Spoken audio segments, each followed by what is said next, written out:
is amazing. It was clash heads again. This is like Chaz Mostyn, Cam Water. For the first time here for season 3. Davis on pole, Vanderkran in second. It's going to be sprint round action here tonight. Let's go racing here at Daytona. It was a good start there from Davis in comparison to Vanderkran in behind. Cowan's absolutely bogged it up and already dropped out of the top 3 here as they come down towards turn 1 for the first time. There's biffing and barging between Gallen and Cowan. These guys are still going at it after last season. They survived for this time by though. Through turn 2 and 3 they come. Nice and clean, boys. Keep it up as they come up to... I love riding. It's a real social thing. There's a great bond between riders. Every weekend I look forward to getting out there. It's a freedom like no other.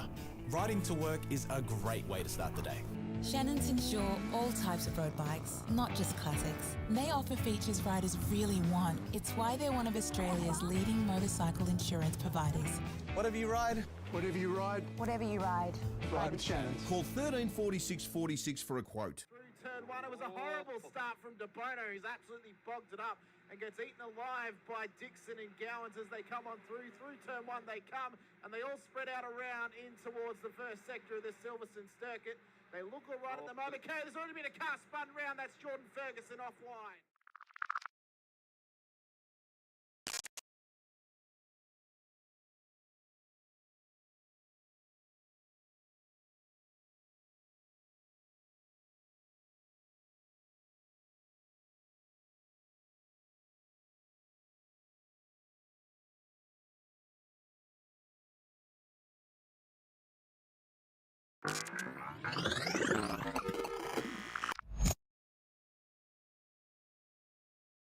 Is green at Road Atlanta here as well. Faulkner did get away. De Bono is tucked in as well.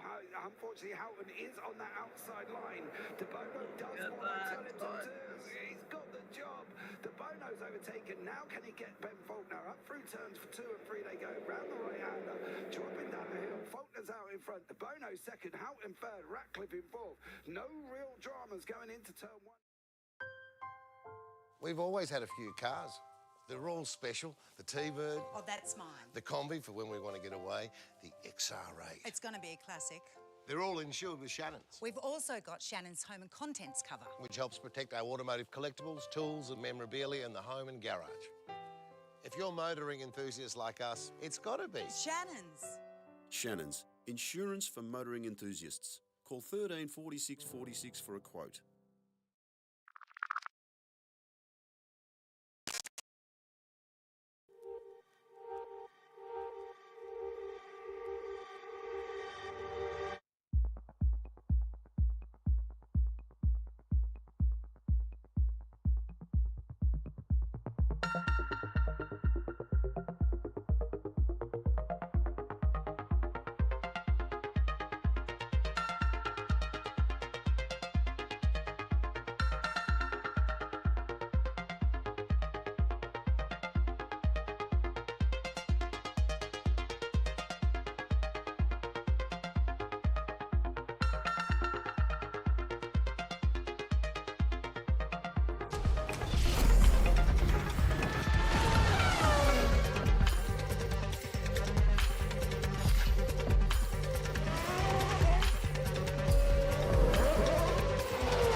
amazing. It was clash heads again. This is like Chaz Mostyn, Cam Waters, almost the same situation. Better contact going down the hill. Sam Noble wants to sniff on Dave Coleman now. Sam Noble bottle right now because tell you what, Bruce Tanek and Jamie Dyson just absolutely drove away from us. Hayden trying to go around the outside. This is where he could have just sent it up the inside, but he hasn't committed, which is fair enough. It's very scary out there, ladies and gentlemen. Let's see if we get a good run. Dodd's just absolute thinker, but it's a really nice move. Blake Delaney had to move out of the way.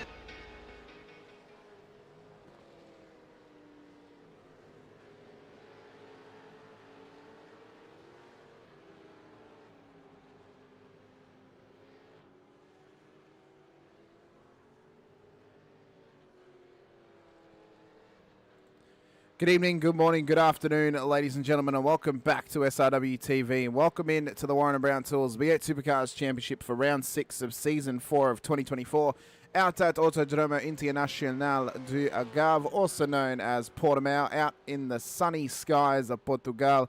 I'm your commentator tonight, Hamish Munro, joined as always by Steve Sinkovic. Sinker, big night of racing to come. Portimao, one of my personal favourite circuits. It can throw up some chaos and controversy for it. Tuesday, well, it was a little bit tame, but tonight with these pro boys out there, we could be in for some absolute fireworks on track. No doubt we will, mate. No doubt we will. We've got a good crop of lads out there, some very fast boys out there on track, and I can hear Mr. Barbs in the background giving the boys their first of many instructions tonight and getting ready for a massive race, mate. I reckon it's going to be a pearler. And your favourite track, because we always hear about. Oh, God. It's one of my favourites. I mean, it throws up some phenomenal racing, Sinker, and you hardly ever have a poor moment around here. It's realistically, it's like with most tracks, it's normally the midpoint of the race where it can get a little bit tame, but the first sort of 5 to 10 laps and the last 5 to 10 laps, it really starts to heat up when you're battling for wins or you're battling for positions. And with titles on the line this season, it's it's going to be an absolute cracker tonight. I mean, it's a great way for us to kind of get ourselves prepared for next week with our first Enduros of the season out of VIR with Tuesday and Sunday. So we've got top 10 shootout action to come next week. Tonight, though, sprint round action to continue here at Portimao. Opportunities for racing, opportunities for battles, and opportunities for absolute fireworks once again. But mate, I'm excited. We've got some very, very fast boys out there. We've got a couple of debutantes coming our way as well, including Connor Peacock and Trent Allen. Keep an eye on Trent Allen. That guy is an incredibly fast driver. He could do big, big things in this series, Sinker, given the right amount of time on track and just upping his racecraft a little bit. But he's an absolute cracker. He's a firecracker. We've got a lot of really fast boys, big time, really fast guys in this series these days. So it's good to see. And I think it's a prelude of what's going to happen for next year, mate. I think it's just going to get bigger and better. Mate, we've only got 3 rounds left. I know.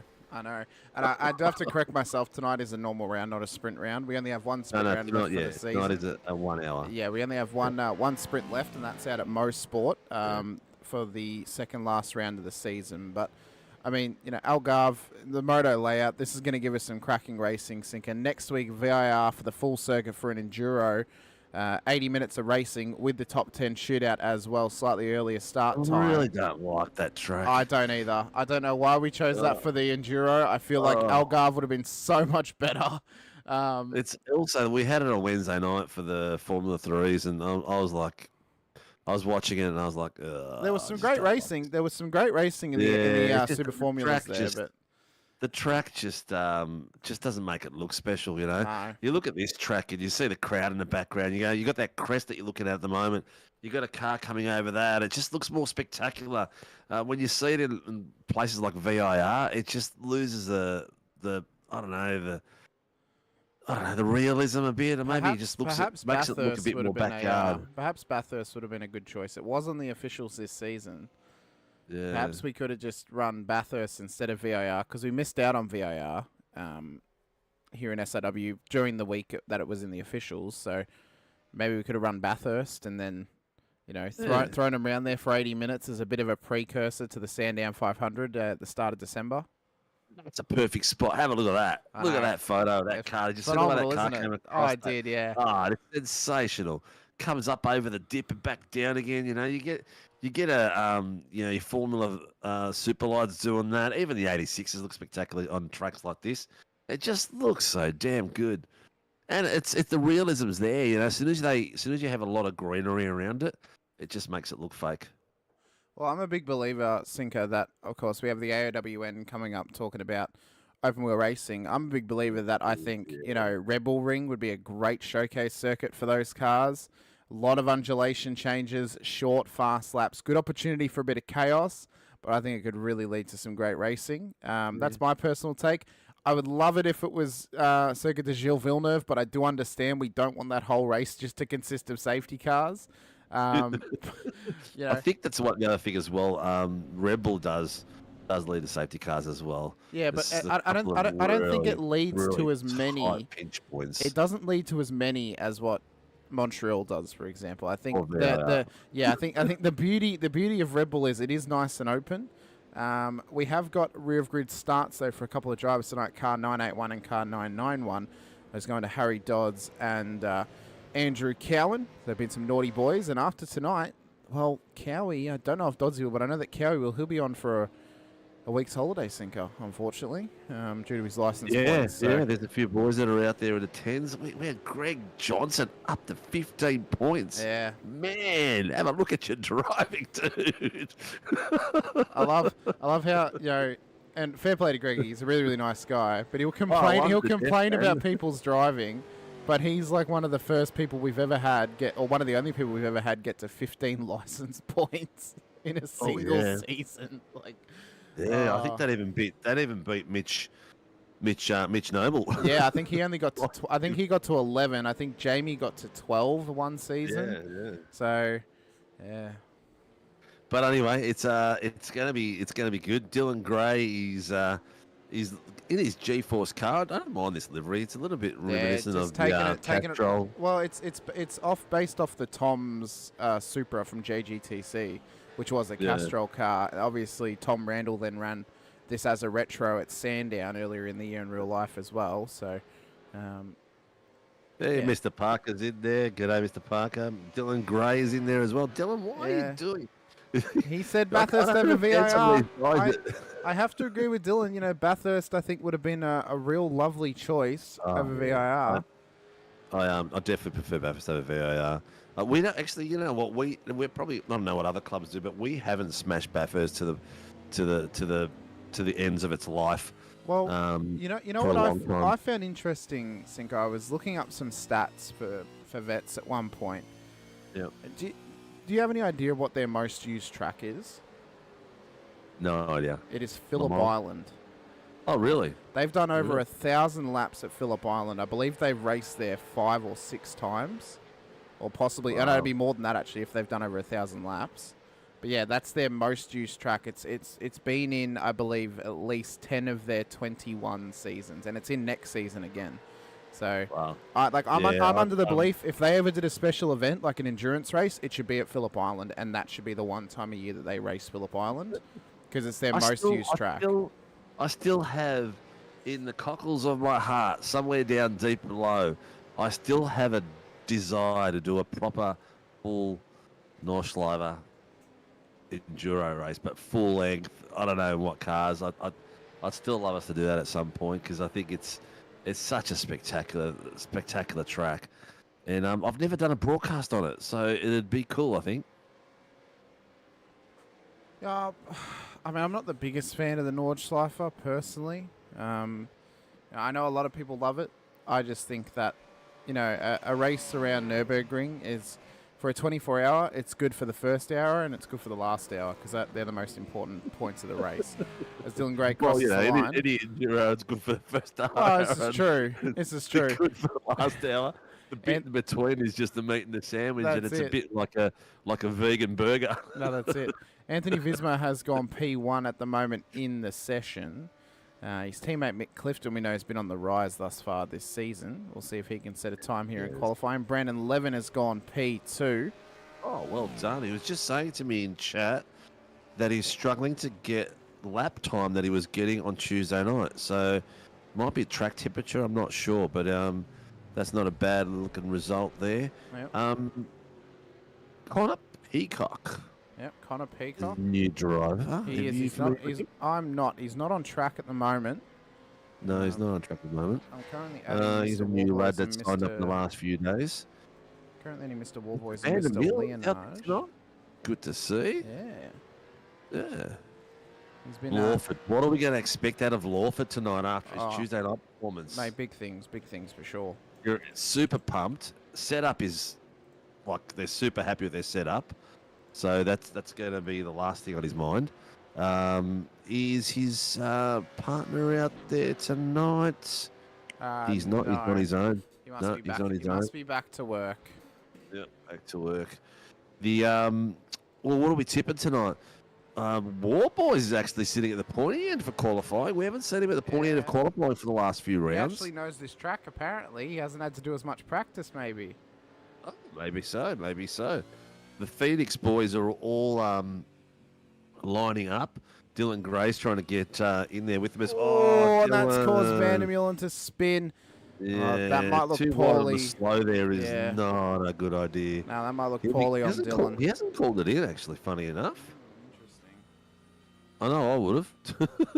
Well, Rehan's laughing about it, so he's had a little chuckle to Yeah, himself. I think it's a bit of a silly spot for him to go too wide. The boys at Phoenix Driver Development, give them a shout out, guys. They've our boys did some training with them and spectacular results. We'll be doing some more in a couple of weeks' time. But yeah, get a hold of them. You got to support the people that support us in the series and come out and race with us. Like we support the PR boys in Lake Edge Caravan Park.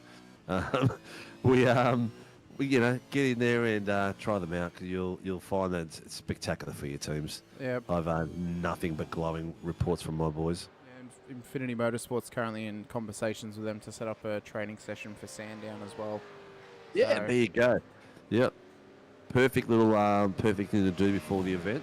Yep. We're waiting for the end of the vets season, so then the boys can just put all their focus on Sandown because it ends next Thursday. So then they get a good 2 weeks to practice with Sandown. So that's when we're going to try and line that up. As Blake Warboys. Peter Pav and Vizzy, both got 2 sectors in the green, doing really well. Or was that first sector each?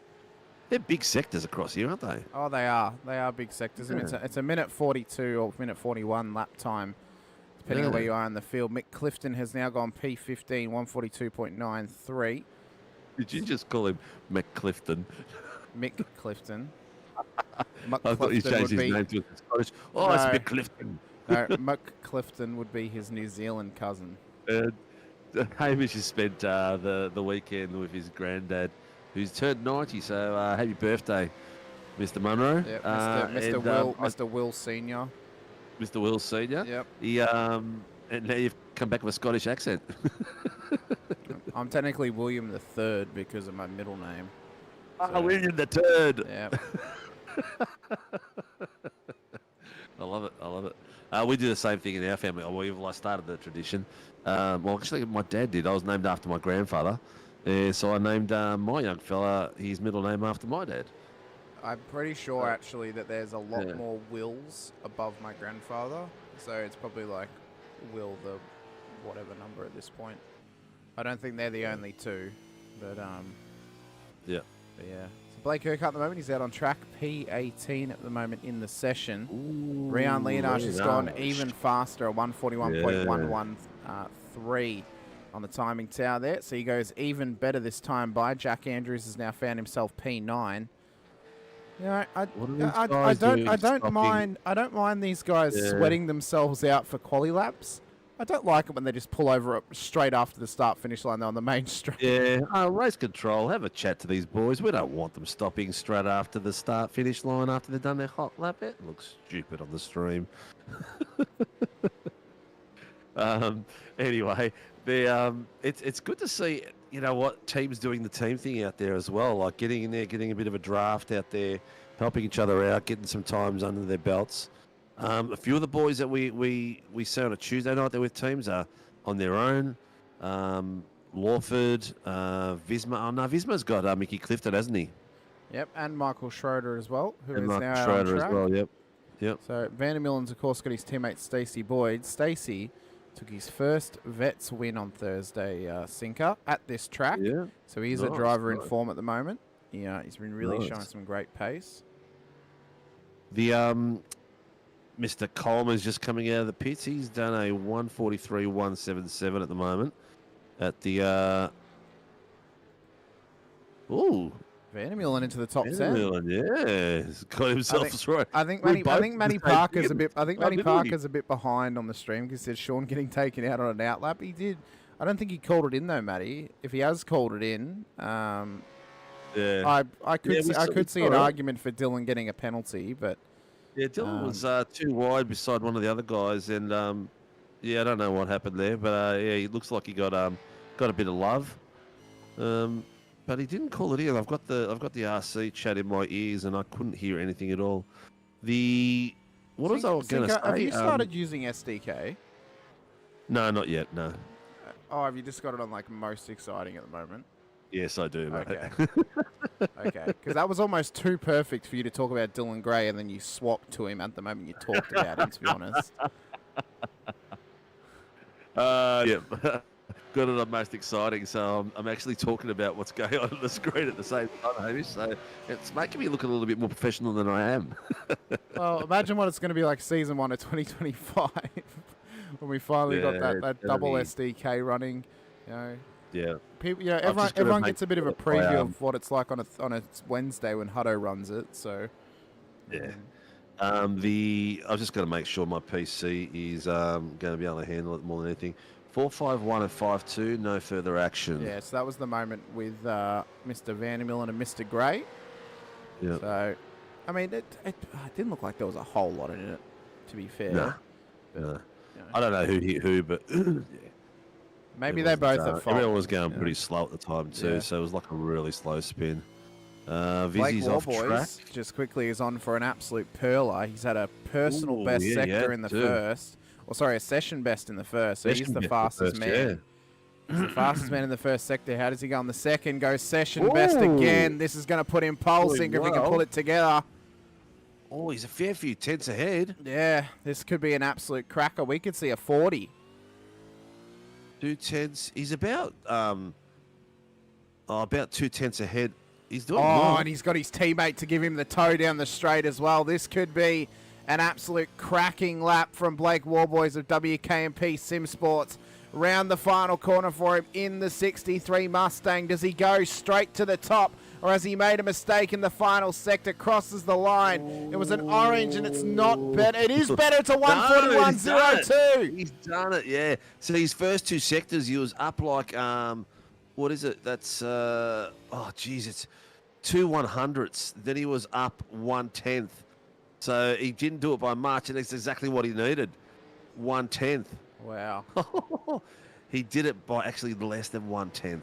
Wow. Well, Rehan Leonage is going to have to find a 140 if he hopes to beat Blake Warboy's time. He'd be the only one out there to do so, as Stacey Boyd's taking a bit of a joker lap as he awaits Dylan Gray and a couple other cars to come past him. Trent Allen on debut here on the Sunday nights, racing for Revolution E-Racing. Has gone P14 on the road.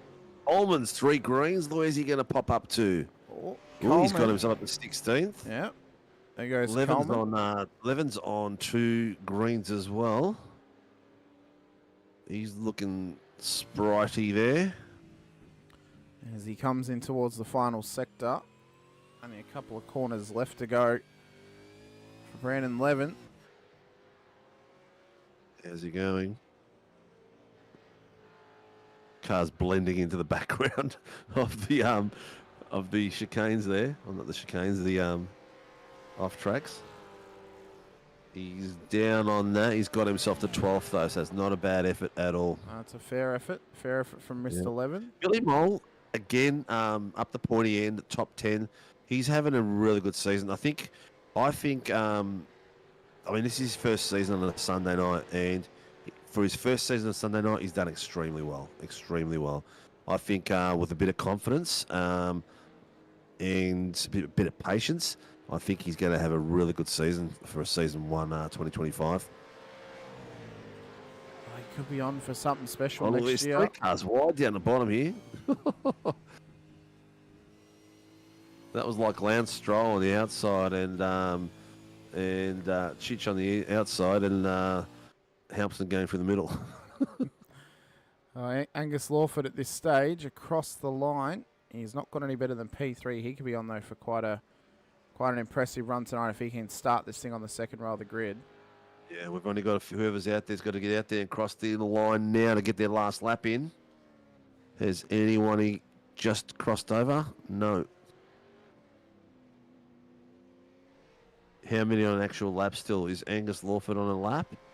Did he make it across in time? Oh, he's got it down to an orange. It's almost a papaya, this colour, isn't it? Few people giving up. But Blake Warboys are 141.025 with Rian Leonard's 141.114.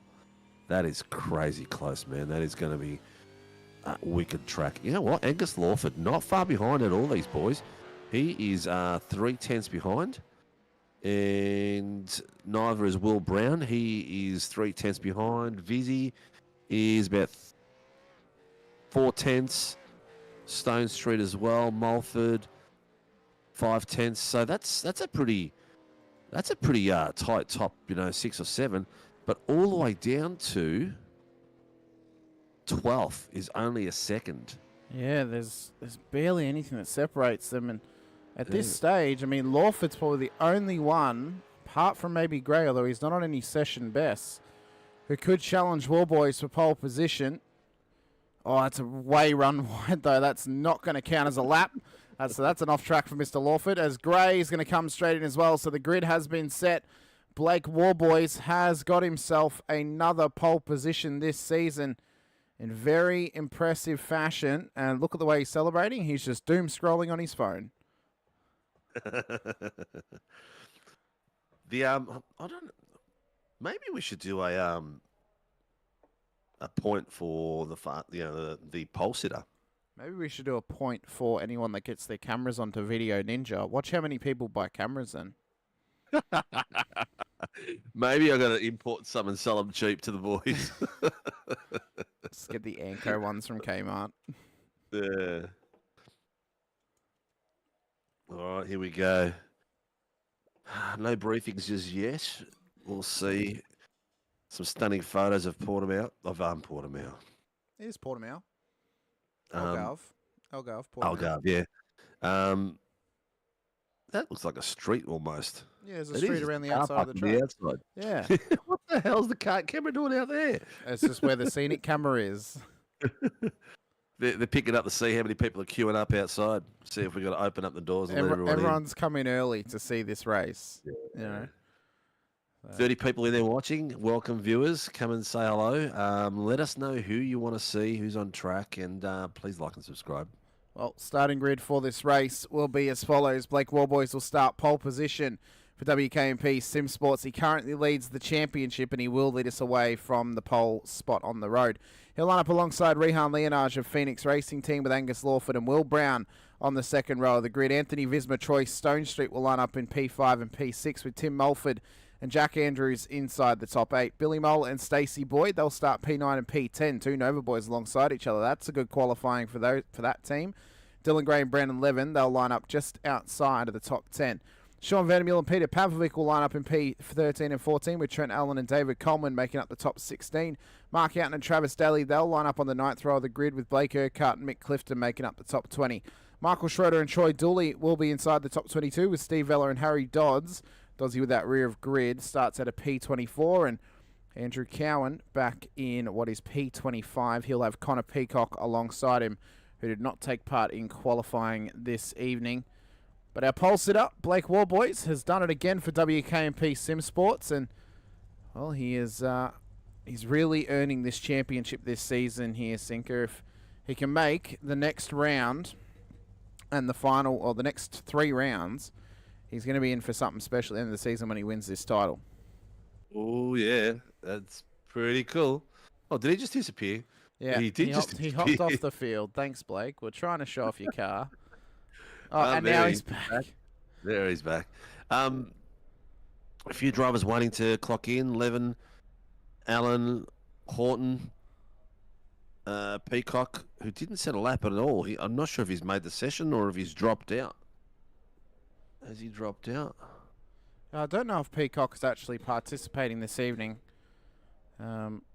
Okay. Maybe he's chosen not to race. He saw the pace out there and thought, might wait till next season. Quite possibly. Yeah, Mr. 747, how you doing? Didn't Will Brown just won Supercars Championship? He's keeping the joke going about Will Brown. Yes. Real life Will Brown, yes, he won the Supercars Championship yesterday. I wonder if he'll run the number 1 next season or if he'll keep the 87. All right, boys are ready. We've got about 30 seconds until we go green flag running. Will Brown's had a little blink in the background then. Actually, I just noticed. So that Adelaide internet, if it is real life Will Brown, not doing him any favours. I'm sure his internet will be doing all the powerlifting this evening.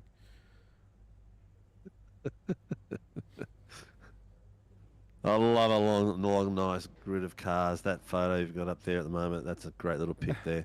As an American, what the heck is Chubby Puns? Is that an actual restaurant? It is.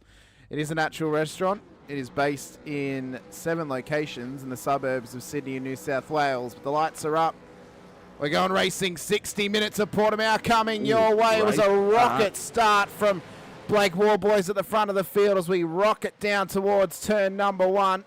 Rehan Leonage trying to hold on to P2. Will Brown's trying to put some pressure on Leonage. Keeps a spot from Will Brown in behind as they come down. You see Lawford having to do a wide run. He's going to drop a heap of spots off the back of turn 3. Andrews, he's trying to make a good run, but he's already dropped 4. Gray's up 2 at this stage as well as they're getting feisty together. Billy Mole's rear ends everywhere. He's losing traction all over the place. He's side by side there with Dylan Gray. He's too nice and clean. They made it through. I thought he was going to go sideways at one point. The rear end's everywhere. It is. Did not look ultra stable. Look at this though. Nova versus DK Motorsports. There's 2 separate battles happening for it. There was Dylan Gray and Billy Mole. And in behind, Stacey Boyd and Sean Vandermeulen are currently handicap battling with Jack Andrews. So maybe that's a little rivalry that's starting to form for a sinker between Nova and DK Motorsports. Maybe. It's always good to have someone out there, have a bit of rivalry out there, because Stacey Boyd's doing a cracker job there on Jack Andrews at this point. He looks a bit more stable than Billy Mole does. He does. Yeah, the car's just looking a little bit more planted at this stage. So maybe his setup suiting his driving style a little bit more. At the front, though. Noticing Leonage is taking a slightly different race line to Warboys through some of those corners that's there. And I'm not sure if it's just to get more pace or to just get into his mirrors. But we'll see what happens as the race goes on. So Warboys leads the way. Yeah, he's doing really well. Very tight from the top till the 6th, all 5/10 apart. Stone Street is dropped off to a 2nd. Then he's got Mulford, Gray, Mole, Boyd, Jackson, Vandermeulen, Levin, Allen, my God, Urquhart, Daly. All these boys are all 5/10s. This is close. Horton is having a crack on Peter Pav at the moment at the very back. He is. He's trying to keep the pressure on him. So there's plenty of Accelerate Sim Racing cars out on track tonight. They've got 4 drivers out there. Visma. They're a growing team with SRW, aren't they? They are, you know. And I spoke about it at length on Friday night, Sinker, on another broadcast. They're a team that really struggled after their split when Taipan dissolved and they split into EWR and Accelerate Sim Racing, and they really struggled for a period. But they are finding their footing once again in whatever they're racing, and they're really starting to find some form and find some positive results for a lot of their drivers in whatever they're racing. So it's good to see. Yeah, doing really well. And the cars are looking good as well. And the guys are all really nice dudes too. Paddy Bucket, DK, who?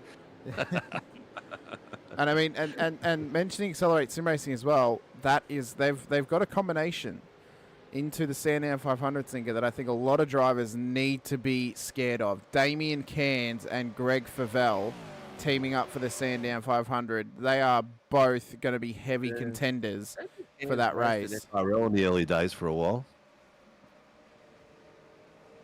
I know that Favell, previous Split 1 winner in the Vets. He's a very, very fast operator. Of course, does some RC jobs for Vets, also for GSRC as well.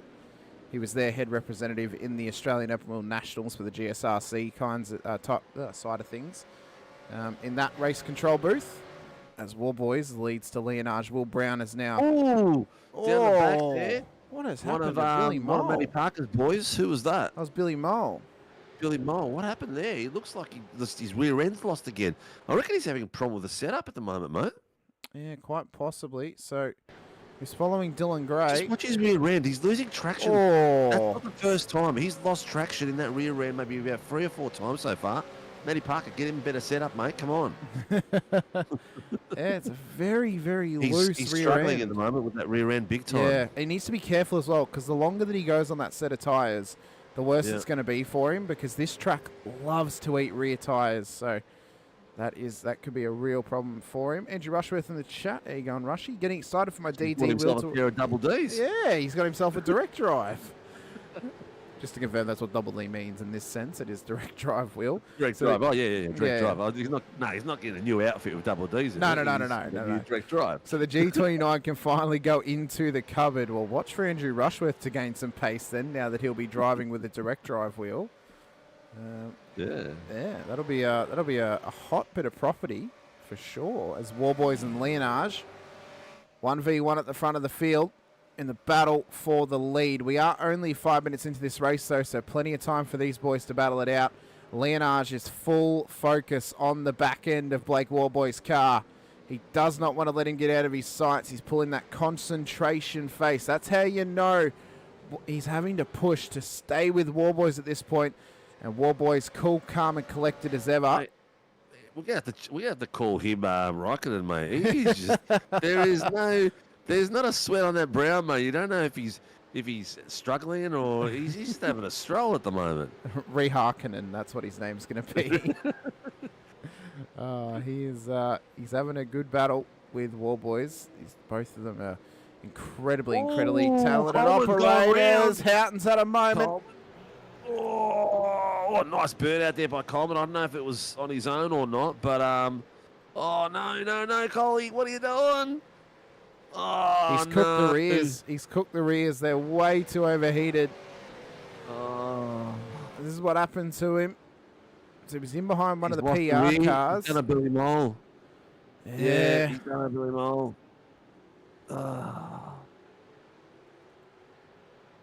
So he's actually corrected it twice. Both times he spun it. Oh, he's going to be cursing. He will. I'm sure that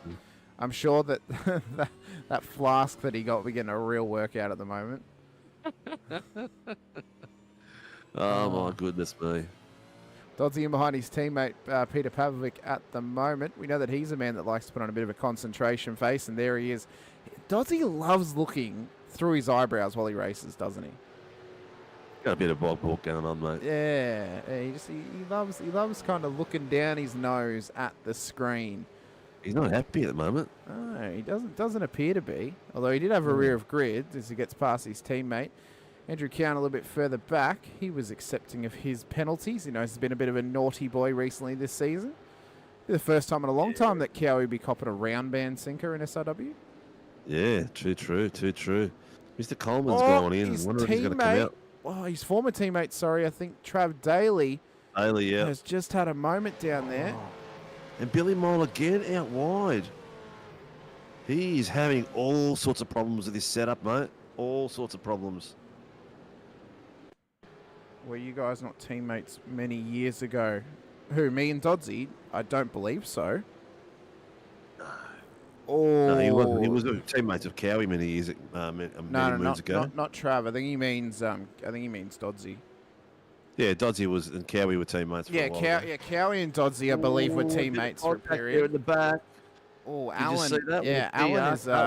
Three wide, squeezing it. He got squeezed right out then. having a great little push and shove. I wasn't at CXR. I was never at CXR. Dodgy, Urquhart, and Allen. Oh, I'll tell you what, there's a fair bit going on there. Dodgy's finally got through. Well done. So Urquhart's now past Trent Allen.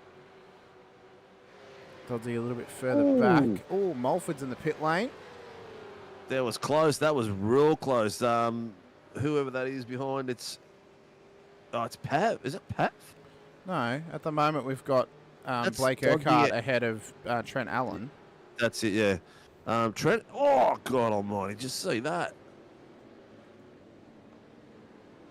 Hey, all right. You're right, Brendan. It's all good. Well, I recently found out, Sinker, that Mr. Griffiths, who is in control of the Project 36 account, that he used to race in a race series that I used to run on, and excuse my tongue, Forza Motorsport. Oh, Jingos. I used to run a Super Ute series on Forza Motorsport, and he used to race in it. Oh, there you go. Yeah. Oh, look, we've all come from all those sort of bad routes.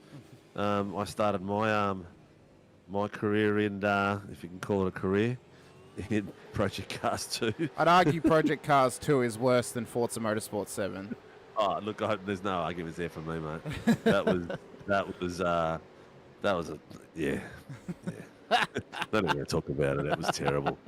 The crap they used to go on in those racing and those sessions was just horrible. We used to bully our friends in our races in the Super Utes because it was specifically with the Colorado and with the Ranger.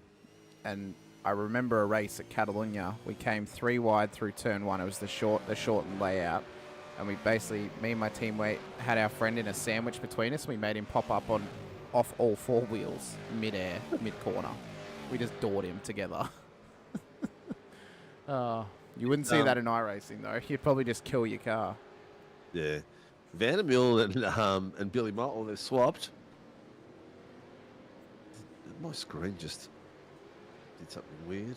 Really?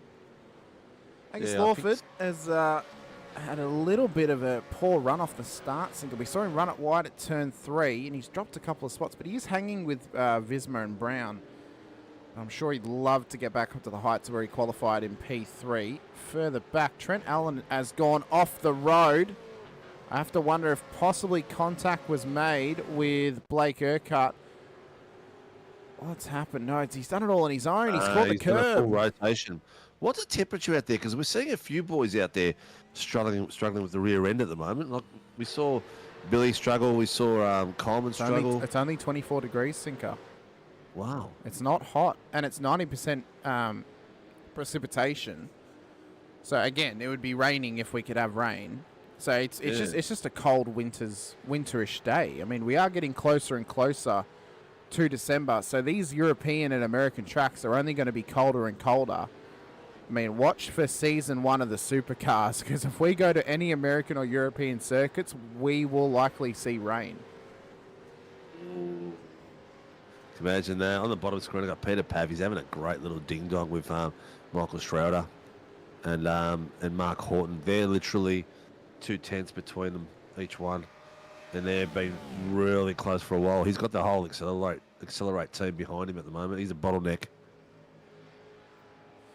And his teammate Harry has escaped up the road by 3 seconds. It seems that Pav maybe is just struggling for a bit of pace tonight. Maybe he's not able to find his rhythm around this track. It can feel a little bit disjointed around here at times. I mean, it doesn't suit everyone's driving style and their ability to actually get into a rhythm. And this just might be one of those off weeks for Pav, you know? Yeah. And in Russia, I had the GS wheel. Oh, no, they're having a conversation. They're having a nice little back and forth in the chat about race wheels at the moment, which we can appreciate. We appreciate the engagement within the chat. We can appreciate it. We can. And by all means, keep talking. It's good for our algorithm. Pav is now... Michael Schroeder, what have you done, sir? I was going to say, Pav just got passed by Schroeder. And then I'm not sure what happened then, but Pav. Oh, 3 wide here. Pav got caught out then. Oh, that So corner. that didn't my even that God. didn't even look like that didn't even look like netcode sinker. That looked like actual contact with him. I'm not sure if Schroeder's moved over on him. Let's have a look. We're on board with Pav. There's Schroeder. Oh, he squeezed him. I think, unfortunately, I mean, looking at that only twice, I think Pav might be in the clear on that, because where's he going to go? Off track? It's possible. It looks like Schroeder's come across him. Yeah. But we'll see what the boys in the dungeon say. His chat is better than broadcast. Matty Parker telling us how he really feels. Oh, thanks, Matty. I reckon Matty. I reckon. It's Sunday Sinker, night, Matty. Maybe you should focus on your work. I reckon Matty should have to sit in the broadcast booth next Sunday night. Sinker, what do you reckon? Oh, I don't know if I can handle him in the broadcast booth all night. For one, we'd probably lose our license because he'd be swearing. Yes, Matty, we know netcode. I'll have to sit you down and go through show you what netcode really is. Yeah, I think he thinks netcode is something to do with the internet. I think so. It didn't look like there was much netcode in that. There might have been a minuscule amount. Race control, though. I mean, and race control will break it down as much as possible. Oh, they'll look at it, mate. It looked like he came across his bonnet, but we'll see what happens downstairs. See what the full image was like. But the boys, I'm seeing more and more tyres smoking in that corner there, coming down the hill to the left-hander. I just saw 3 out of the 5 cars do exactly the same thing. So some of these boys are starting to struggle. Where are we at? We're at the 15-minute mark of the hour race, so we're a quarter away. And we're a long way from pitting yet. Where are we looking at pits tonight? Probably around about 35-minute mark? No, I'd say maybe 25. Oh, I think some people pushed it out to the half an hour for a one-stop on Tuesday. So, yeah, they could probably... I think it's 55% fuel, so they could probably go anywhere between 25 and 35, and they'll get home. So it should only be a one-stopper. But we'll see how they play it. We'll see how if they fuel save or anything. We can keep an eye on this battle, though. Will Brown, Anthony Visma, Angus Lawford, Troy Stone Street. This is the battle for P3 on the road. Stacey Boyd is in pit lane. So we've got a first of our pit stoppers. Sean Vandermeulen's in as well. So maybe, Sinker, just maybe, could it be a two-stopper? Is my brain just misfiring, and could we be on for a two-stopper tonight? Well, some of these boys, if they're coming in at the not even 20-minute mark, we're talking 16 minutes. That's got to be a two-stopper if you're coming in at that time. Matty's just said two stops. Yeah. Thank you. Yeah. There's so many fuel strategies I have to go out through the week. It's just by the time I get to Sunday, it's gone. It's out of my mind. Well, there was a two-stopper on Tuesday night as well. It's just Yeah. that what we had was the safety car. Yeah. And then we had people pitting in the last few laps and people that made it right through as well. That's right. The safety car, yeah. So I want to talk about Troy Stone Street very quickly. He's having an absolute ripper breakout season, Sinker. P2 in the championship, only behind his teammate Blake Warboys. Troy, he's really finding his footing and his form now. So he's been at WKMP Sim Sports now for a year. He joined back in, I think, what was technically start of season 3 or season 4 of it was season 4 of iRacing last year, and he has been going higher and higher every single week, every single month, every single race, all throughout this past 12 months, and he is really finding his footing in this team. So he came in at the same time. Another driver, Paul Burns, came into the team. They came in together, and Scott Gamble joined in the same season as Mr. Stone Street. Now, obviously, Gamble didn't last this long. He went to 9.5 eventually, but Stone Street's really becoming a mainstay and a leader of that team. And as I said, just finding his footing, which is really, really good to see. Yeah. Man is saying Sean got a 40-second stop and hold? Yeah. Really? He did, yeah. No, unless he has to come in again. Travis Daly's just got a drive-through. So Sean may have maybe a speeding and pit lane penalty, and he has to now commit to it this lap. Entry. Yeah, or the entry, or the exit as well, unsafe pit exit maybe. Yeah. That sucks, man. I'm the worst at that. I've copped that so many times. Yeah, he's in. Look at the bottom screen, 3 wide there. Oh, that battle's on. Go. Oh my God. Talk about putting it on the edge. Oh, some great driving there. They're having a cracking battle. I'm excited, Sinker, to see the battles we're going to have in the 500 because we're going to have such an eclectic mix of drivers. Not only some Sunday night drivers who are currently in the field, some former Sunday night drivers, some current Tuesday night drivers, some former Tuesday night drivers, and some outsiders as well. It's going to be absolutely phenomenal. And I think it's going to be so hard to really predict what could happen because, it could be easy for us to say that the partnership of Warboys and Stone Street could be on for a win. Same for Lawford and Green. If Leonage would have filled a car with Will Brown, that'd be a strong combination, Lawford and Green, you got Davis and Levin. Yeah, Levin as well. Yeah, they're going to be a great combination too. There's some really good teams out there, really good teams. And we haven't even gone public yet, so we're going to go. I was going to do it today, but I didn't finish all my chores today. Yeah. Didn't even get to have a shower yet, did you, Sinker? No. I just literally stopped doing some gardening and some painting and walked in here to get the thing set up. But it'll go live tomorrow to the public, and we've got, I think, something like we're more than halfway full, which is really good. We've got some great drivers in there. We could stop right now and have a fantastic race, but we're going to have we want to have the best. What has Michael Schroeder just done? Why has Michael Schroeder just completely cut the final corner? Oh, he's gone sideways. Sladen Allen won't be one to be slept on too. I thought Trent Allen couldn't race. I was told he couldn't race that round. Oh, he's going to lose some. He's going to lose some mega points for that. Yeah. That's not just a normal. That's cutting the corner. That's going to be. That probably won't even count that lap. No. So I mean, and there's some outside, sort of Frankenstein combinations of two separate teams putting drivers together to make a cheeky combination. I know that Brett Taylor's stepping into an East West racing car. East West. Yeah, with Scotty Weston. Yeah. Yep. You and I spoke about it earlier off the broadcast. Shane Randall has got Kurt Nommensen partnering up in an Infinity Motorsport car thanks to Revolution E-Racing. So, they've got a bit of a Frankenstein combination together. They could be a quality outfit as well. Look, I know it's about having fun, yeah. That's right. Yeah. And they're going to have what a way to send off the old V8, yeah? That's it. It's going to be a killer race. It's going to be a lot of fun, a lot of cool combinations. Yeah. And there's still more cool combinations to come. And even if they're, if you look at the entries and you see there's some, say Warboys and Stone Street, Favell and Cairns, or if you saw a Leonage and a Brown sign up together, just because they're a very, very fast combination does not mean that you should not sign up. Because there are opportunities for drivers to win things. We'll have plenty of things to give away throughout that race, and plenty of awards to give out as well. If you've noticed, I haven't been giving away as many things this week.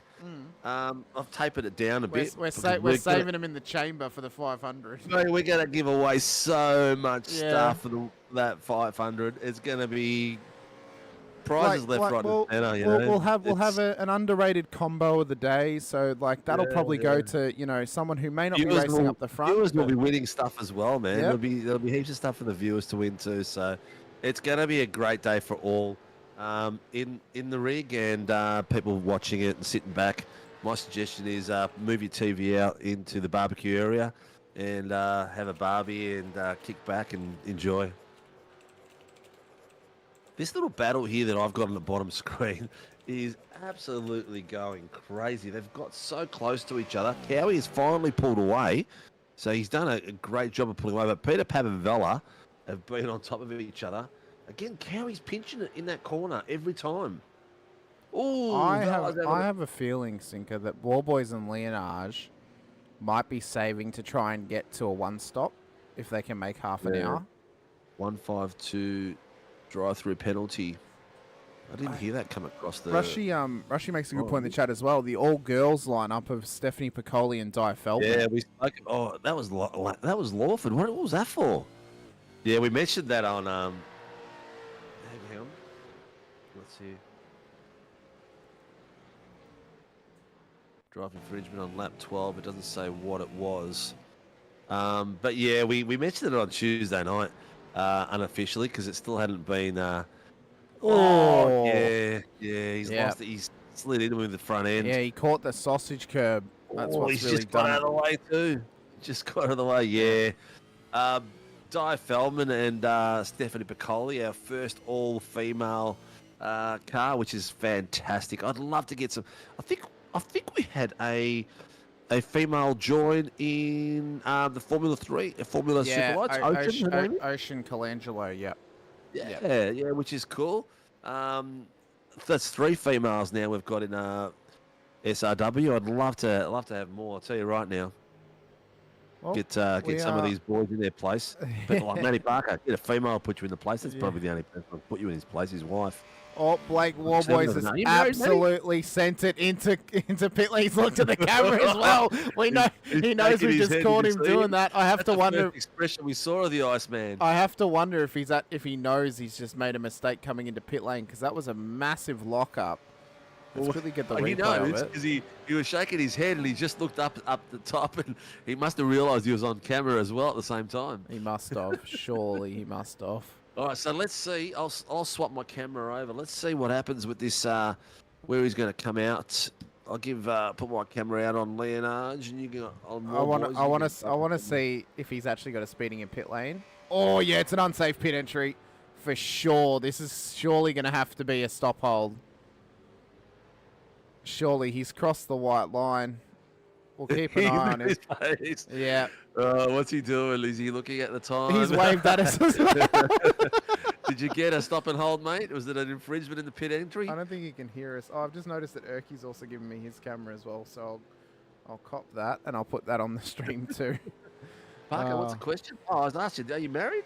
I don't even know if Matty's married. He's probably one of those eternal bachelors. Oh, most likely, for sure. For sure he is. So I'll quickly get Erky. He's still in the pit. He's still going. He's got a stop hold for sure. Yeah, stop hold for sure for Mr. Warboys. So that's a shame. Yeah. Yeah. So now, young Leonard is going to have to... Yeah, Barb's just confirmed this. Thanks, Barb's. Yep. So, yeah, that was a wild ride in. Leonard just has to make sure he has a nice, slow run. Yep. He should come back out well in the lead of Blake Warboys there. Don't copy what Warboys did. Yeah. Don't do that. Well, it's still a long race. We've still got, 34 minutes left, and a lot of racing to be done. Wait to see the special livery for Di. Yeah, Di told me that they were doing a special livery. I haven't seen it yet, no. So it'll be pretty cool. So young Leonard is now in pit lane. I'm just quickly sizing up Mr. Urquhart's A few boys followed him. Jack Andrews, Dylan Gray, Brandon Levin, Mark Horton, all followed him in. Was a nice stop from him as well. It's good to see.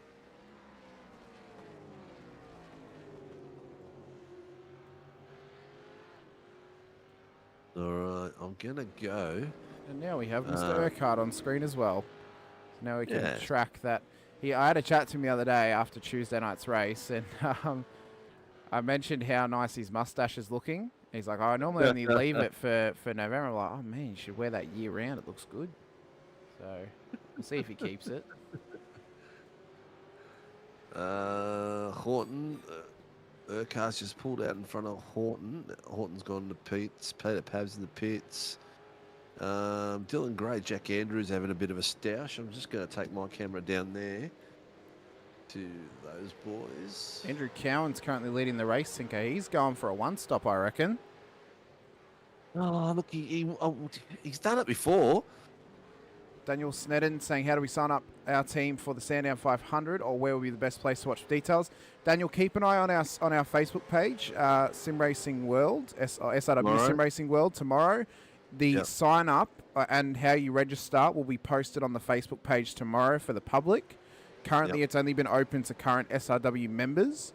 Tomorrow, it will be going public though, so you'll register on the website, and then you'll be able to use the sign up form as well to actually sign up for the race. Yep, all be there, nice and easy. You come into the Discord. Once you're in the Discord, you'll go to the special events Sandown registration channel. To the top of that channel, there's a link. You'll go to that link and you'll put your team details in, the drivers' names, co-driver, lead driver, and your car numbers. We'll repost the link as well once it goes public, just so people can find it easily as well. Yeah. So we'll do that as well. No, you're not stupid, Steph. It's you know what? You might be very, very surprised. It's one of those tracks where a lot of things can go wrong, and when you're doing a 500, you'd be very surprised. You keep your nose clean. You can work your way all the way up to the pointy end. Have a look at this battle here with Dylan Gray and Jack Andrews. So close. So Daniel said, filled out the sign-up form ages ago, never heard anything. Did you fill out a registration or did you fill out the sign-up Google form, Daniel? Because there's two separate things. There's an SRW registration, and you buy the ticket on the website, and then there's an actual form that you fill out with all your entries, details. Because we haven't got it on our end, because it will automatically come in on our end on who's actually signed up in what, like with what car number and who's driving. So I'm not sure.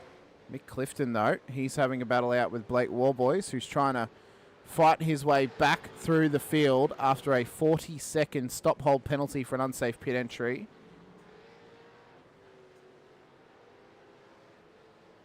Yes, okay, so Daniel's registered for SRW, so that'll be why. Tim Mulford's had an off track.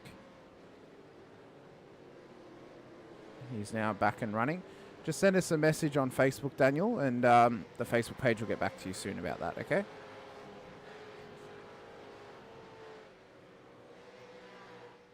Rian Leonage thinking he set the fast lap of the race last time by. This kid's got some mega pace. 142.03 on that last lap. That would have been like a high quality qualifying time. Oh, definitely. Definitely. It was a 141. Well, it was a second slower, but yeah, it was still good. It would have been a top 10.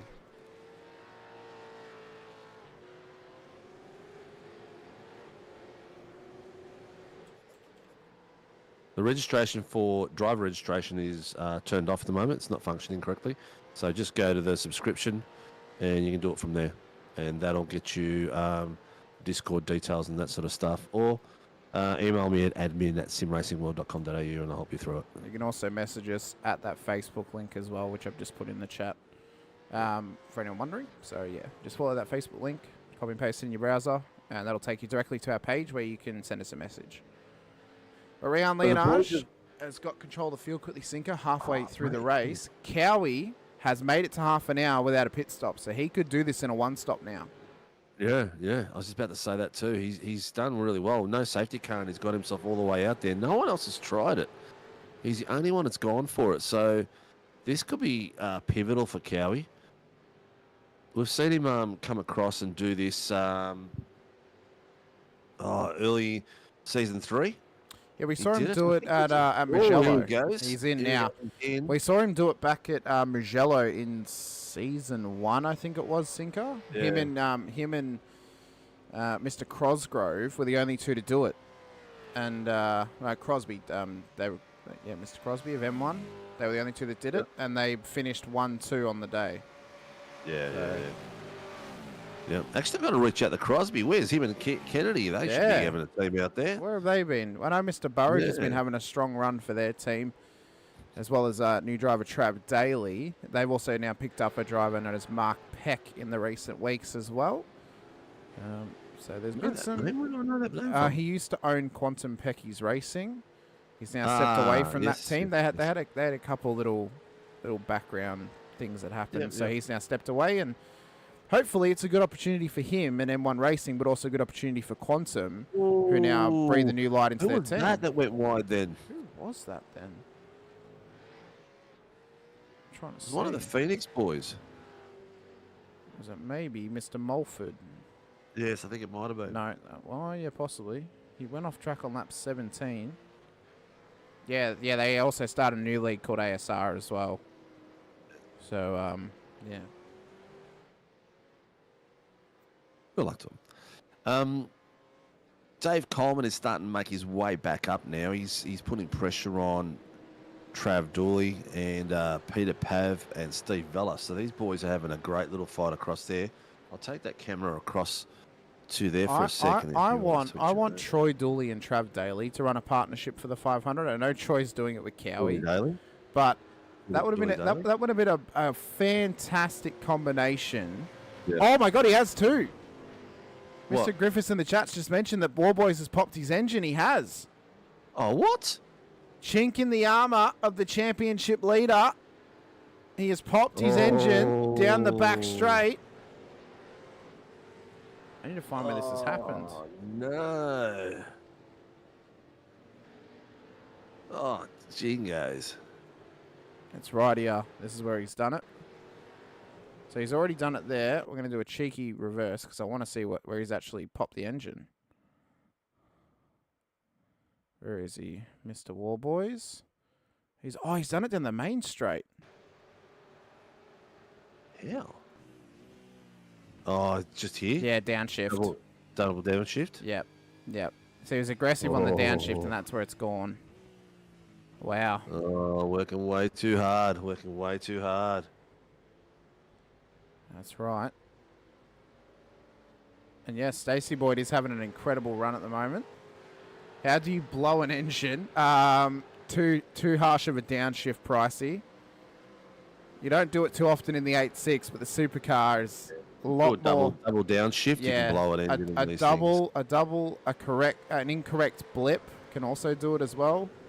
Lot of reasonings that can happen. Oh, have a look at these boys going. Oh, this battle here is sensational. These four cars are just going for it, hell for leather. No, there's what is it?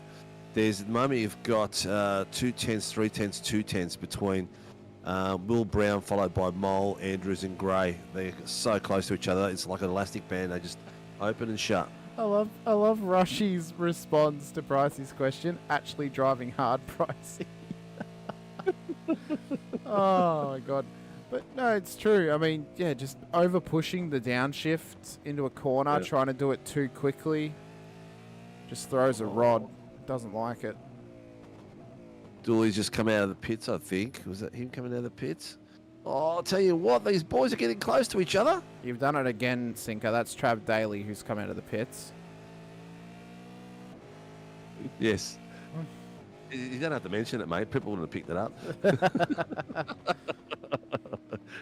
Something I struggled with. I didn't realise the 86 had gears until one of the boys told me there were gears. Been driving it in auto, mate.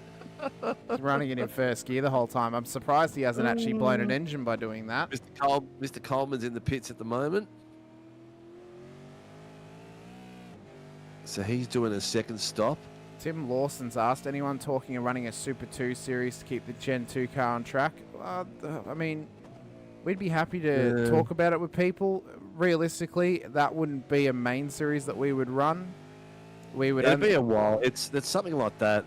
When you've got something new that's come out that everyone's been waiting for like 2 years. Yeah, it's not likely that we're going to get people sign up for Gen 2 when Gen 3's out. You're gonna have to wait till the Gen 3 bubble bursts and people are just back to normal, and then maybe a legacy series could be done. I would like personally, just for open conversation's sake, I would love if eventually Sunday is our Gen 3 series. That's where everyone races Gen 3. We can run multiple splits, whatever it is. And Tuesday we're to become Super 2, Super 3, where we run Gen 2 and 2014 Supercars together. Both of them worth their own championship. Similar to what we run now with the Pro-Am and the AM, but with the two separate car types. Look, it'd be interesting. Whether it would work or not, I don't know. Whether it's worth the risk or not, I don't know. Look at this bum draft around that corner. How close is that? Gray is really pushing that rear of Billy Mole, and we know that Mole's had a loose rear end this evening in that car. Oh, and it's still loose.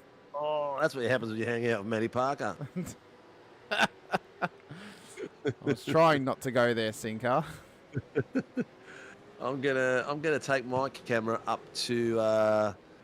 You've got it. I'll go to no. You've got it on Dylan Gray and those boys now. Yep. I'll take mine down the. Go back to Will Dooley Brown. and, Yeah, Will Brown and Andrew Dooley Cowan. Brown and those boys Maybe, down there. maybe, Cowan's you know what? Maybe by season 3 of next year, we'll run a poll and we'll see what people think about us running, about us changing anything. Now, I do need to stress, because the last time we ran a poll, it really fired everyone up.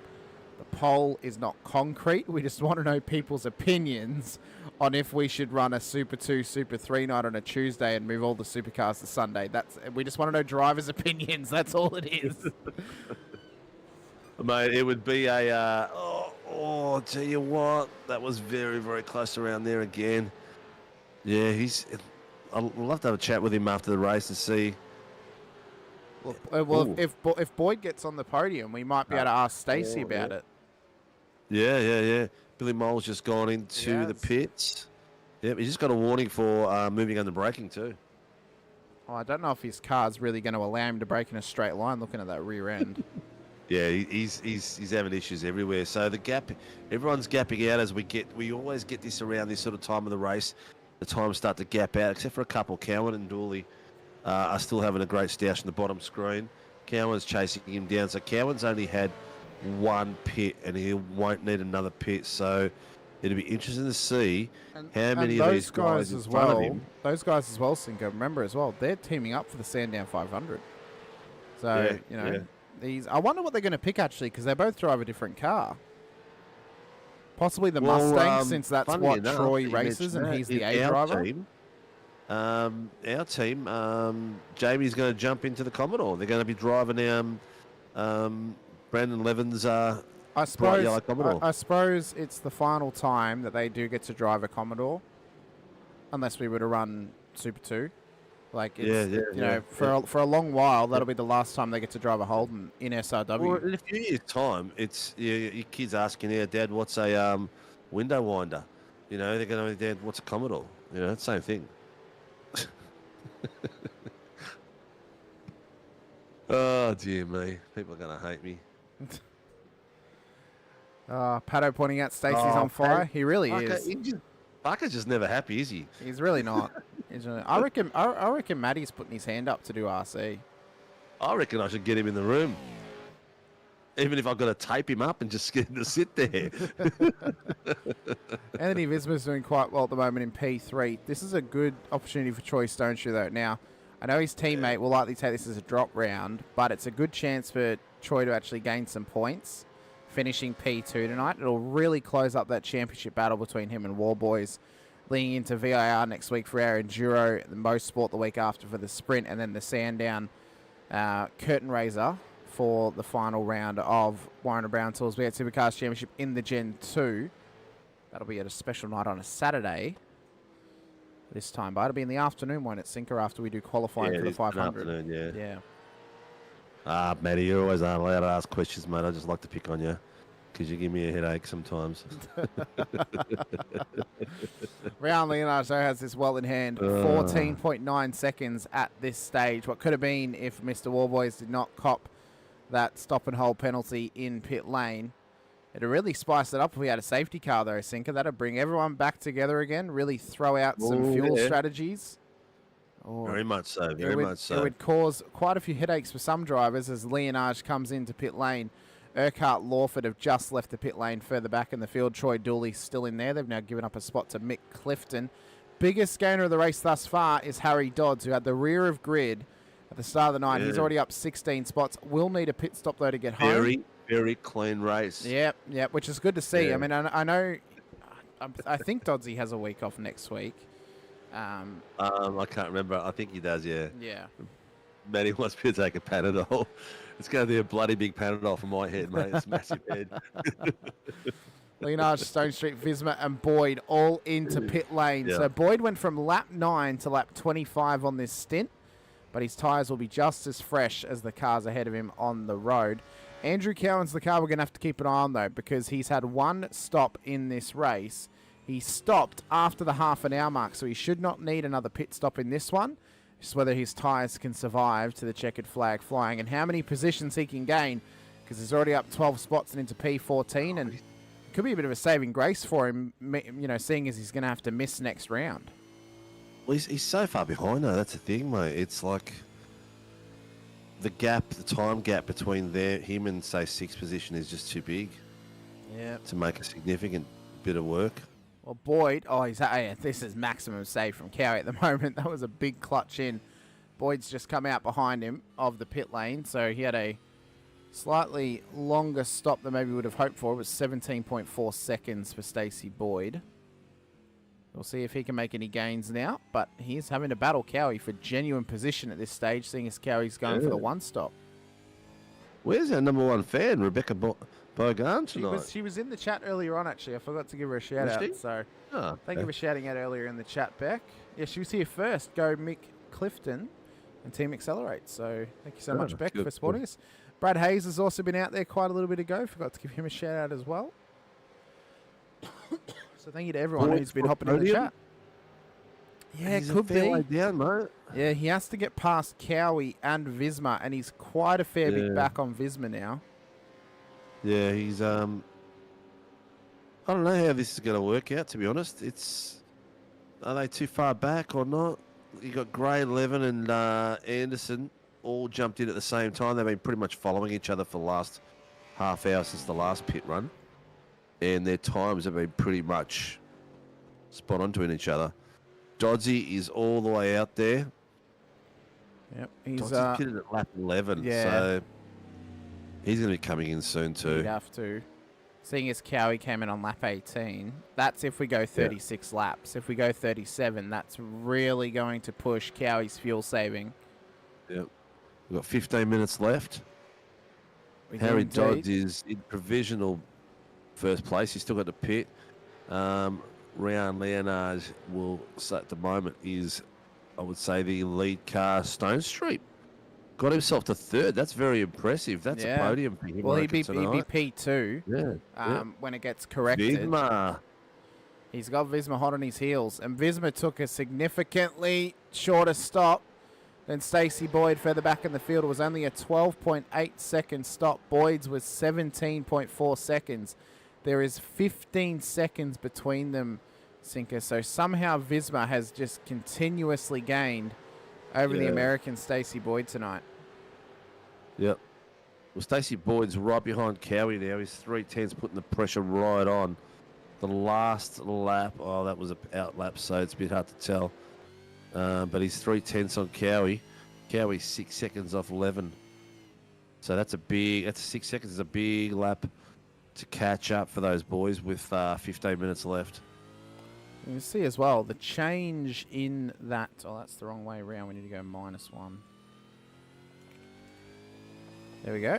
So that's the change in the delta over the last 5 laps, Sinker. So that's how significant the gain was for Visma up to Stone Street, thanks to that pit stop. It went from nearly 6 seconds to barely anything at this point in the race, only 1.3 seconds. So Stone Street's going to have to run away from Visma as best he can just to stretch this gap back out again. Dodsey's in the pits. Horton's in the pits. Looks like Boyd's going to have it on Cowie. He's gone on the outside line. Cowie's coming straight back across. He is got the inside line. Will Boyd be able to make a move across here? Not at this point, but he's got the outside line. He's got the momentum. Cowie's taking it out wide, making sure that he can't make a pass through. And he's going to have to make that probably a lap or so later. No, Boyd's still going. He's still trying to get over under on him. Oh, Cowie, I think he's cooked himself there. The rear end just slipped out. Boyd's going to get him in the next corner under brakes.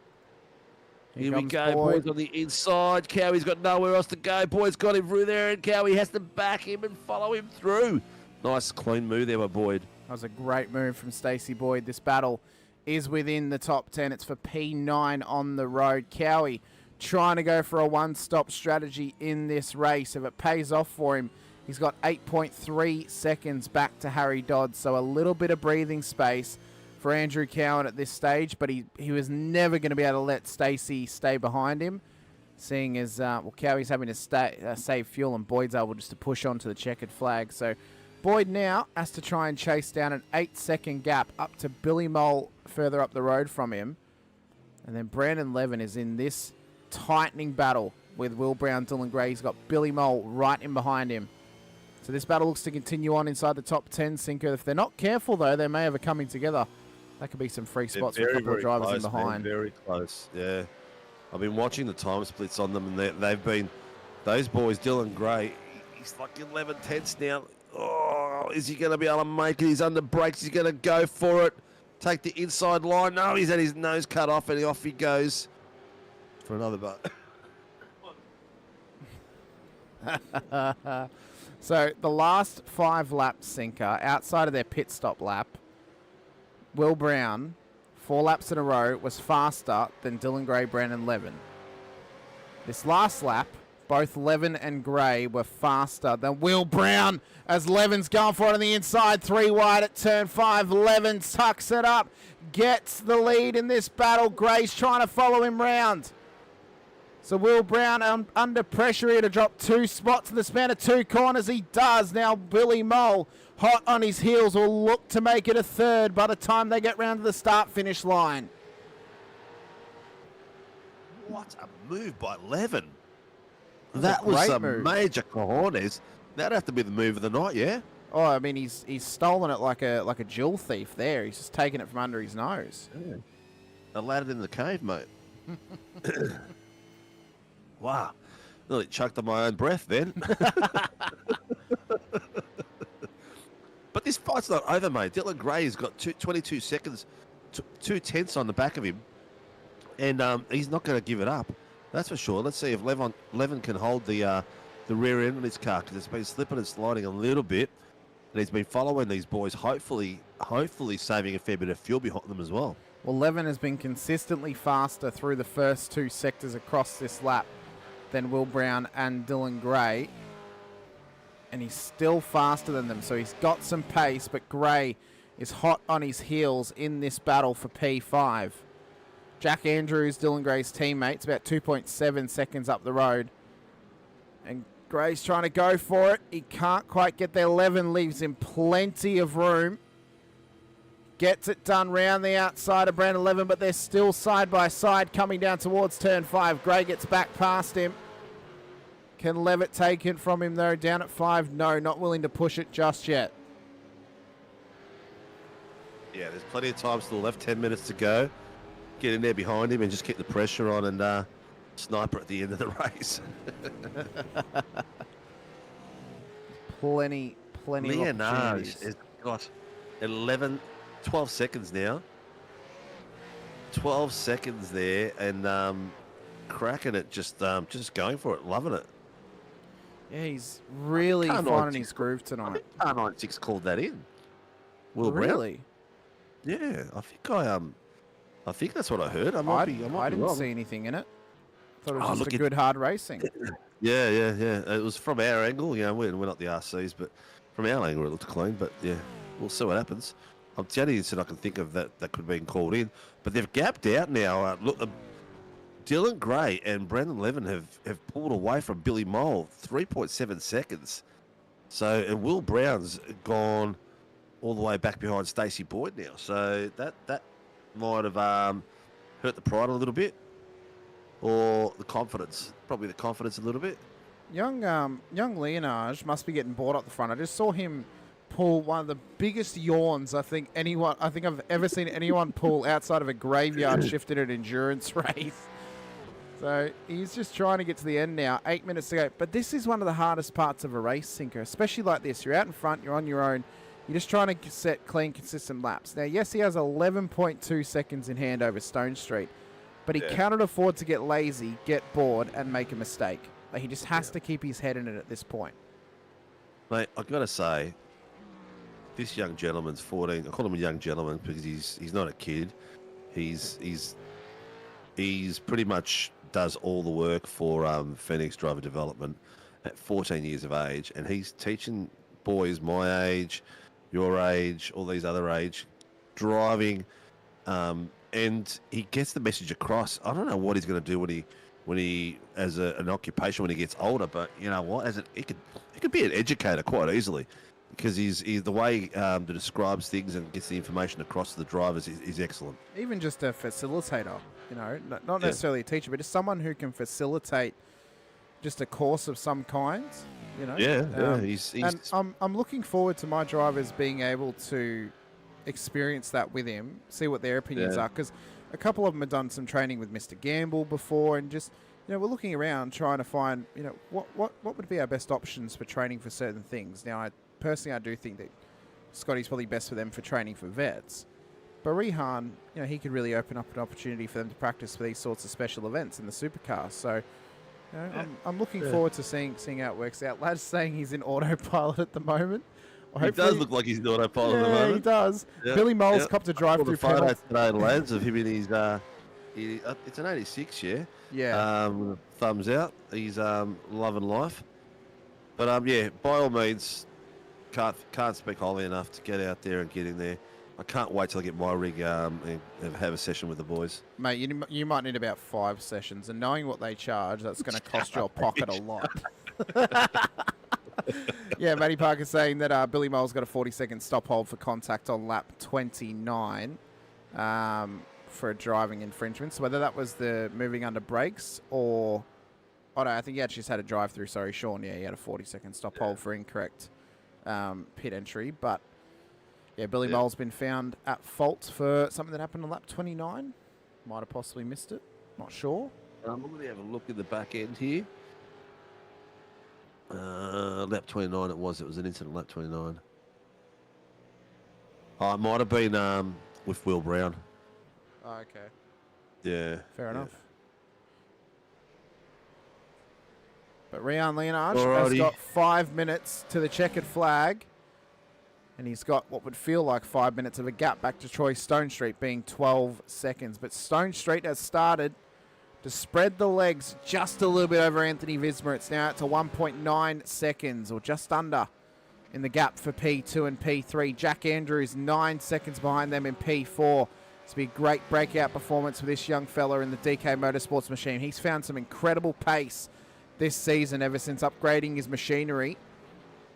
And, well, him and Dylan Gray, they're going to be a dangerous combination as well in the Sandown 500. So keep an eye on those lads.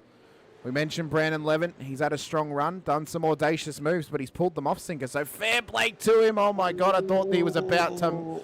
Is he going to stick it? No, he hasn't stuck it. I thought that was going to be a murder and a half on Dylan Gray, then I'm not going to lie. Ozzy's just passed Will Brown with a killer move on the bottom screen there. And he's halfway through calling something in, so I don't know what happened. I'm not sure. This was the move with Mr. Brown. Dylan Gray's just called something in. Yeah, he's probably called in the moment with Levin. I think I know why, because Levin's just had a crash. Has he? Yep, he has indeed. So what's happened to Brandon Levin?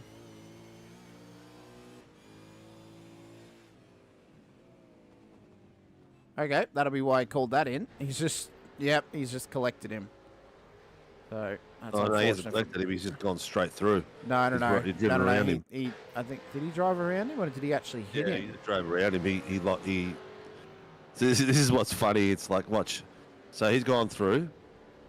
No, he hit him. He doored him. He has touched him. Yep, he doored him. Yep. He has touched him. That's bad timing, that one. Yep. So unfortunately for Brandon, that might see him traverse down the lane, possibly. We'll have to wait and see what race control say. Yeah. We'll see what they say. The Lawford and Mulford, two Fords, having a great little fight there at the moment. I'll switch my camera over. Oh, you've got it on main screen. Yeah, we've got it on at the moment. And actually, Cinco, one of them are in a Holden, thank you. Morford and Holford, two Fords. Oh, dear me. I'm losing my mind. Oh, look at this under brakes. Oh, Lawford trying to get it done. Yeah, he's let that go because he didn't really give him that much room, so that was a smart thing to let him through then. Yep, just give him the position back, have another crack later in the race, although there's only 2 minutes and 15 seconds left to go. Where is Rehan Leonage at this stage? He's just coming up and over the hill towards turn 7, so I believe we'll probably have one more lap to go, Sinker, when he crosses the line, I would say. Yeah, I reckon you're on the money there, mate. There's the money shot.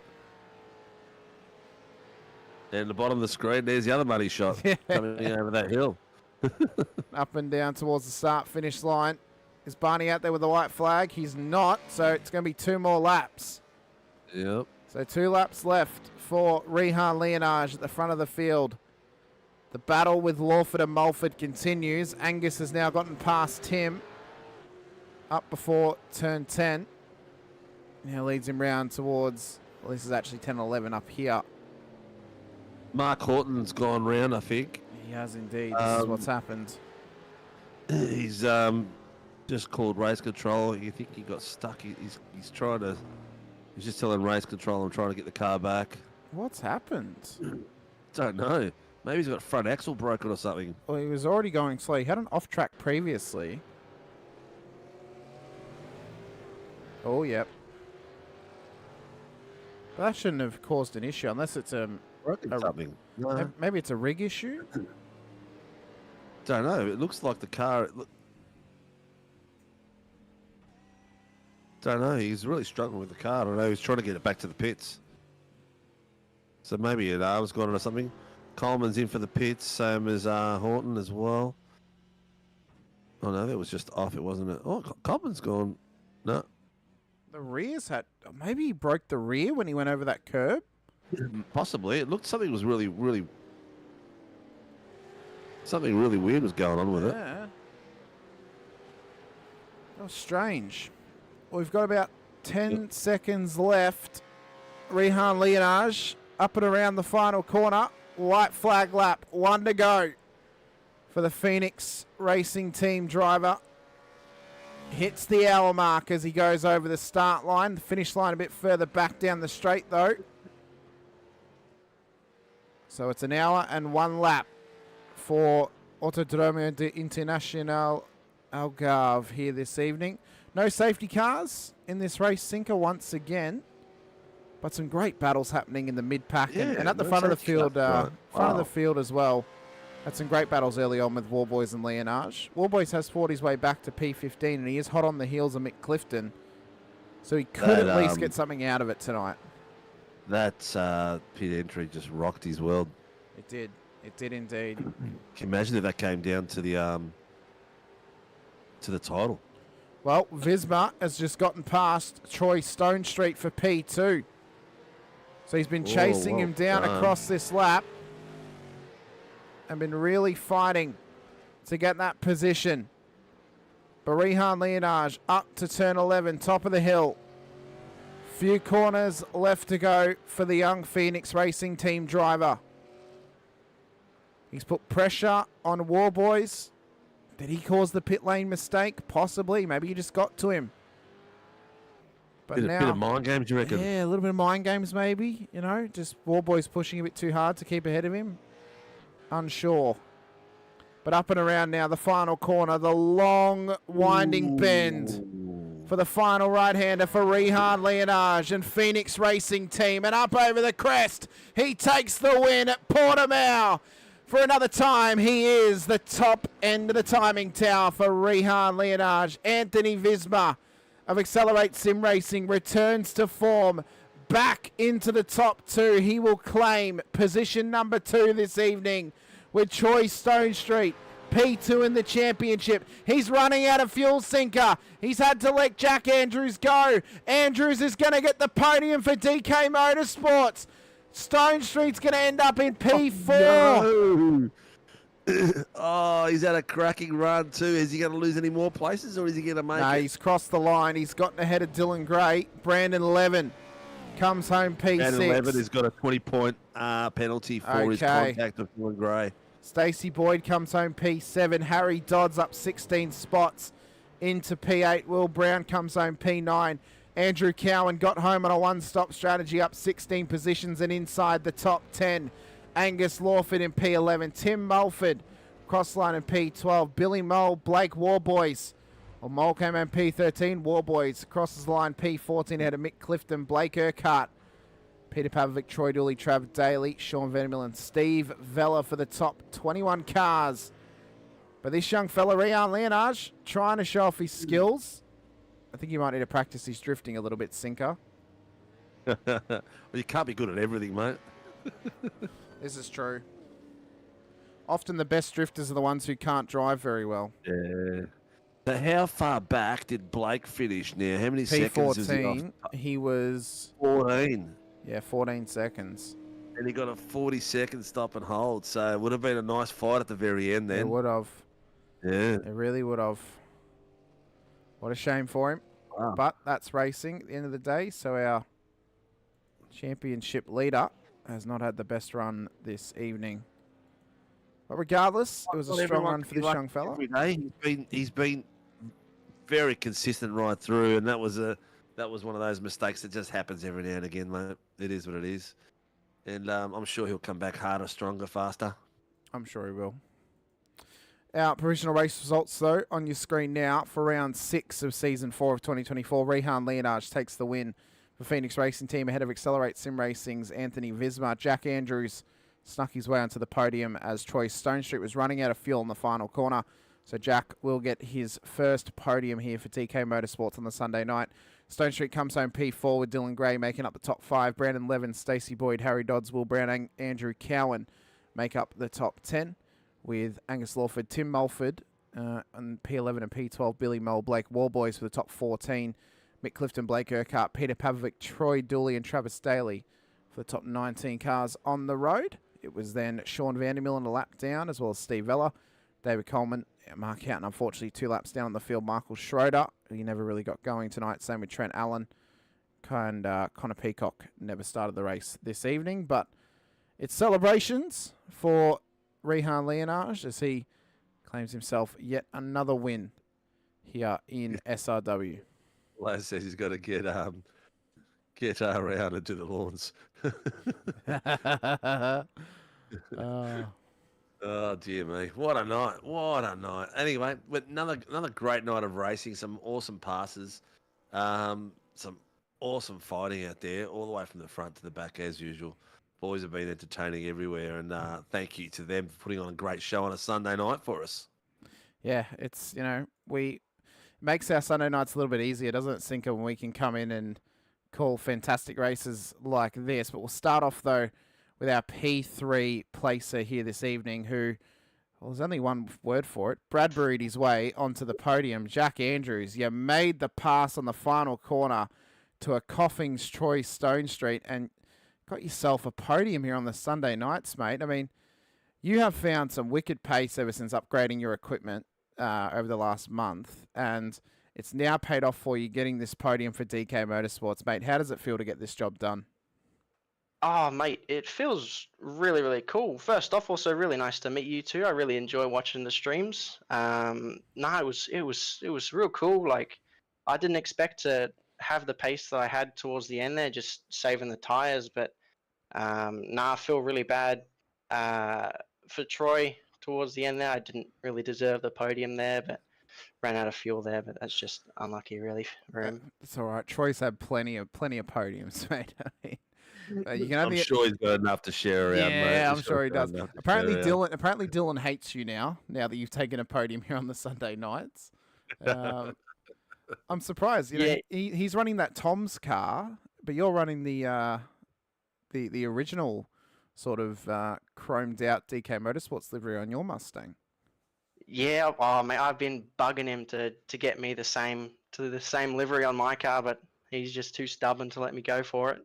Oh, you should bug him to actually take up on me doing your liveries for you. He asked me a while ago and then never got back to me when I gave him the price. Mate, I've been bugging him for ages. I can't really thank him enough. He's been him and a lot of the guys from Rehan's team. They've been helping me out, like Tim and Will. They've been really helping me out with just learning stuff. Especially Will. He's been helping me out quite a bit ever since I got my new rig. So can't thank them enough. Yeah, mate. It's way better than just the little Logitech wheel. Oh, nice. Well, mate, how does it feel to get up on the podium? Is this your first podium for SRW? Yeah, it is. It's pretty cool. It's really cool. I've always enjoyed everything that SRW's done, and previously watched the streams a while ago and finally got to join and have a crack. And yeah, it's been real cool. It's good. It's good to see the journey from the viewer to the racer. That's like many of you people out there should be doing. And just goes to prove that it is fun as much as it looks like on the stream. It's even more fun in the car, isn't it? Oh, absolutely, mate. It's great to slide these things around this track. This is a really interesting track that I haven't really driven around very much, but it's quite the combo, really. It's a very challenging track, isn't it, Jack?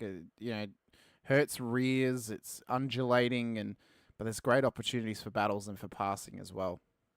Oh, absolutely, man. It's a really nice track. There's some real tricky technical corners, but no, overall it's a really cool track. The temperature played a bit of a part just sliding around this track, which was interesting to say the least, but no, it was good fun. I mean, it was low temperatures. It was 24 degrees.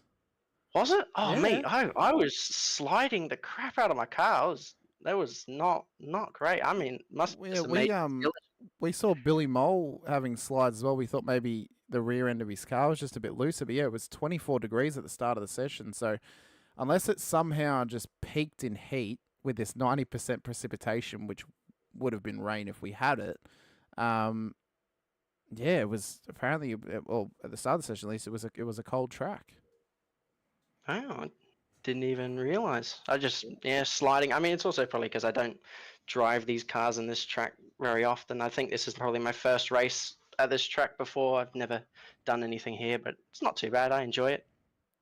Well, mate, that's what we love to hear. Well, mate, let us know who helps get you and DK Motorsports out on track. Anyone else you wish to give a shout out to as well, for myself and Sinker and the rest of the league, congratulations on your first podium in a feature race here in SRW. I know you've won a sprint race before, but congratulations on your first win at a feature. Yeah, thank you too. It's been, as I said before, really enjoy what you guys do and the whole SRW crew. It's really cool what you guys put on. Just want to thank Dylan for obviously bringing me to the team and showing me what this is all about. GeForce Gaming, Sud Speed, High Octane Images for supporting us, and of course Phoenix Driver Development for the setups and for the help that they give us to make us go fast. Well, mate, best of luck next week at VIR. We look forward to seeing how you go. And if we don't get a chance to speak to you, best of luck in the final 2 rounds afterwards. And we also look forward to seeing how yourself and Dylan go in the Sandown 500 at the start of December. Yeah, sweet. Thank you, boys. Thanks, mate. Well, Sinker, let's move on to, from one end of the spectrum to another, Mr. Anthony Visma, who has been on the podium plenty of times with us here of Accelerate Sim Racing. Nice return to form for you tonight, Anthony, and some strong form leading into the final couple of rounds of the season. How was that one for you? Yeah, it wasn't 100% how I'd like it, but hard work, and I was just struggling a little bit on this sort of track. You got to be very precise and smooth on the throttle, and two things that I'm not that good at, you know. A lot better than I am, Vizzy, I'll tell you right now. Yeah, your car looked all right, mate. You weren't sliding around as much as some of the other guys out there, so your throttle control was pretty good. How did you feel out there? Was it slippery for you as well, or was the setup okay? Yeah, no, it was really slippery. Like coming mid-corner, coming off the corner, I wasn't able to get on the throttle as hard as I could, and I had a couple half spins here and there, and I was just saying to Rehan, having him out the front so far makes it twice as hard to deal with, so and I need binoculars to see where he was. But it was really unlucky for Troy. He was driving really well tonight, and he's got to have a good result coming soon for sure. Yeah, that was a bit of a tough one for him to splutter and cough as he came across the track. But you know, that's what happens, and you take the punt and you go for it. Yeah, well, we sort of come in the pits together at the first stop, and he went out about 3 or 4 seconds ahead of me, and I thought, oh, he's just putting less fuel to jump me, which was fine. I tried to close the gap for the second stop, and I was going to jump him when we were in the pits. Yep. And then we left together, and I thought, wow, how did he save so much fuel? And then obviously not. Nah. No, I shouldn't laugh, but I thought. Oh, look, it happens, man. It happens. We've seen it happen a few times. Matty Keane in the 86s a few weeks ago did an awesome job. He still got third, but he ran at it as he was coming across the line. The cars were just zooming past him. But it was great for us as viewers, and spectacular fun out there, mate. Vizzy, who gets you out on track, mate, and supports the team and yourself? Obviously, Accelerate Sim Racing. I like to thank all the team guys. We're not a very old team, but we're starting to get some good drivers, and we just got to keep building. And I think we'll be running pretty well in another 12 months. But Abbey Timber, Primal Wheels, Box and Lock Narang, Modern Deck. Obviously yourselves putting on such a good series and a good broadcast, and look forward to the next round. Excellent, mate. Well, congratulations and good luck next week. Who's your partner for the Sandown? It's going to be Jason Spriggs. Ah, that's right. I thought I read it today. Yeah. All right, excellent, mate. Well, good luck, and I'm sure we'll see you on track well before then. Yeah, well, we've actually got quite a few cars. We've got 3 or 4 cars in it, so we can't wait, and should be a really good event. So looking forward to it. I look forward Excellent, to the return of Favell. That's going to be quite interesting to see. Well, he's just renewed his pension card, so I'm not sure where he's at with it. But we all give him a hard time, and we want him back sooner than later. But look, he's just as fast. He just doesn't do as many laps these days. So when he comes back, he won't be hanging around. He'll be pretty quick. So we can't wait. Excellent, mate. Excellent. We can't wait to see it. Thanks so much for coming over, chat to us. Best of luck next week at VIR. If we don't get a chance to speak to you, best of luck in the rest of the season. Thanks very much. Thanks, mate. Oh, and finally, we have our P1 finisher on the road this evening, Jan Rehan Leonage. Mr. Leonage, a pit lane penalty for the adversary of Blake Warboys in the first pit stop gave you a much easier run tonight, but we did catch you with about 10 minutes to go, pulling what I can only describe as a graveyard shift of a 24-hour race level yawn at the front of the field there, and I see you laughing to this notion as well. Was it quite boring up the front? Yeah, first stint was interesting, and then we saw Blake go in. We were thinking we'll do our fuel based on that, and then he was in the pits for a very long time. And Dad saw him lock up going in the pits, and yeah, that was it. So it was just about driving and trying to minimize mistakes, but I made plenty at the long right hander near the end of the lap. Yeah, but it was enough. Well, mate, obviously, just quickly, I mean, we saw you, I don't want to say struggling with being at the front on your own, but it is a struggle, isn't it, when you're just trying to make it to the end of the race and you're just trying to hit your markers and you feel like that final 10 minutes is going on forever because there's not much happening around you. It's more or less just cutting laps, isn't it? Yeah, definitely. I've started to get a bit used to it because some of the officials not great numbers, or at least 6 months ago or so. So I started to get a bit used to it, but yeah, it's a bit boring, and yeah, it goes on forever. An hour up the front on your own feels like an hour and a half, doesn't it? Yeah. You just need. And actually, you're probably thinking to yourself, "Oh, come on, give me at least a blue car, a lapped car, or something, so I can have something in front for a while that I don't have to focus on just the track itself." But look at him, mate. Yeah. You've done a killer job out there.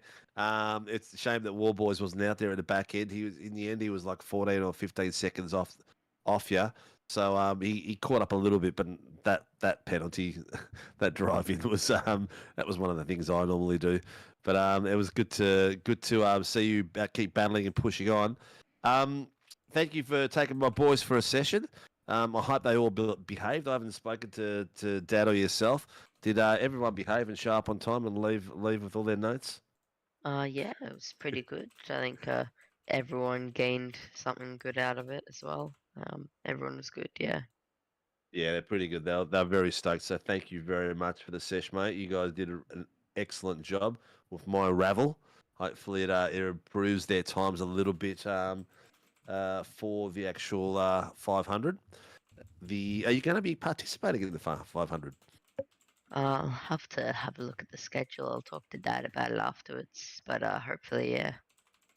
So who does all the scheduling, you or Dad, when it comes to work? Everyone. Everyone puts their bid in? Well, except for me, pretty much. I love it. It's a family little business, and you're the head of the business, so it's good, mate. At your age, it's spectacular, mate. This is the time and the place where you reel off who gets you on track and supports you in your racing. Yep. I'd like to thank Hybrid Racing Simulations, Melbourne Hydrographic Stepper, Prestige Cinematography, Aramex Australia, DHF Tires, RSW Graphics, Bubbles and Balloons, and aforementioned PDD, Phoenix Drive Development, coaching, all of that. If you want to get like a big team session, just message Dad. We've done that for a couple before. And yeah, it's a lot of work, so I hope you appreciate it as well. And thanks to all the admin and race control and you guys for putting on this show. Well, Rehan, thank you so much for coming over to chat to us, mate. It's been an absolute pleasure as always. You won't be here next week, will you, because of the Scops 1000? Is that correct? We'll see. Okay. We'll see. We'll see. There could be some crucial points up for grab because of War Boys. War Boys is night tonight, so yeah, it'd be it's going to be very interesting at the pointy end. 3 weeks to go. Yep, exactly right. Well, if we don't see you next week, Rehan, best of luck at Mosport and Sandown the week after or the weeks after. If we do see you next week, best of luck next week at VIR, but also best of luck in the Scops 1000 as well. Yep, thank you. Thanks. Bye. Mate. Take care, mate. Cheers. Well, Sinker, 3 rounds to go. I know. Can you believe it? I know, right? 4 weeks to Christmas? Yeah. No, not quite. Not quite. 5 weeks. 5 weeks to Christmas, yeah. Yeah, Santa better be getting me something special, I'll tell you right now. I've been a bloody good boy. Anyway, mate, the elf on the shelf is going to start my joint soon, so he's going to get himself in all sorts of situations.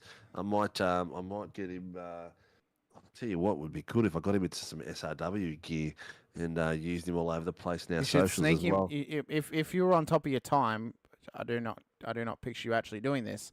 But you should actually sneak him onto the car and change his position every week in all the series. That would be quite funny. You probably do it once and then forget about it. So maybe not. But We should do a elf on the shelf on their broadcast and see who can pick where he is.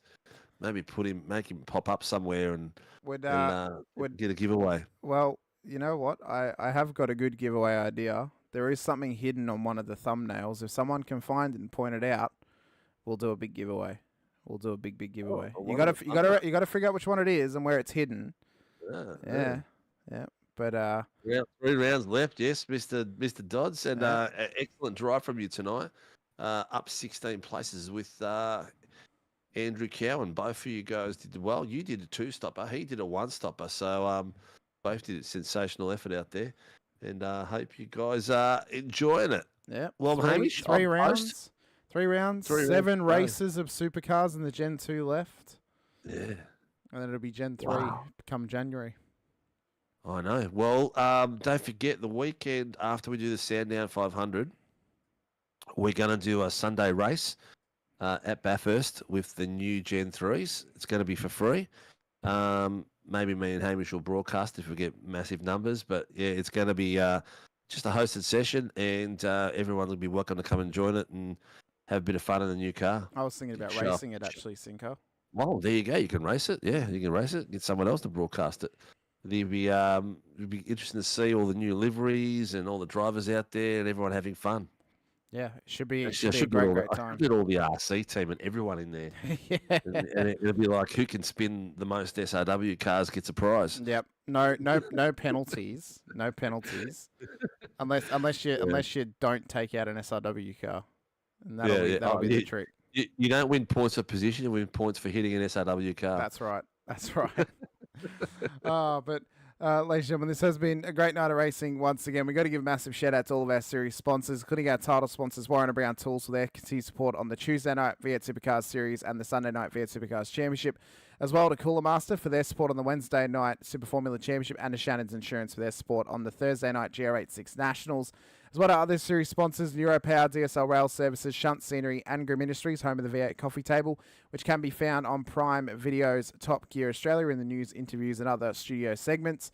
But this has been round number 6 of Season 4 of 2024 of the Warren & Brown Tools V8 Supercars Championship out at Autodromo Internacional do Algarve. Myself, Hamish Munro, and Stephen Sinkovic alongside. We appreciate your time. Appreciate you being here with us once again. Be sure to hit the like button, the subscribe, and the bell icon as well, so you're notified whenever we go racing here on SRW TV with 4 broadcasts a week.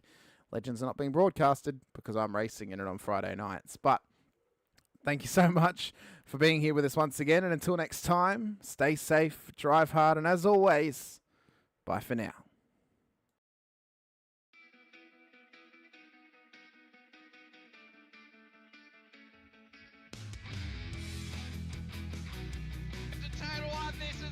ready to go. It's clash heads again. This is like Chaz Mostyn and Cam Waters. Almost the same situation.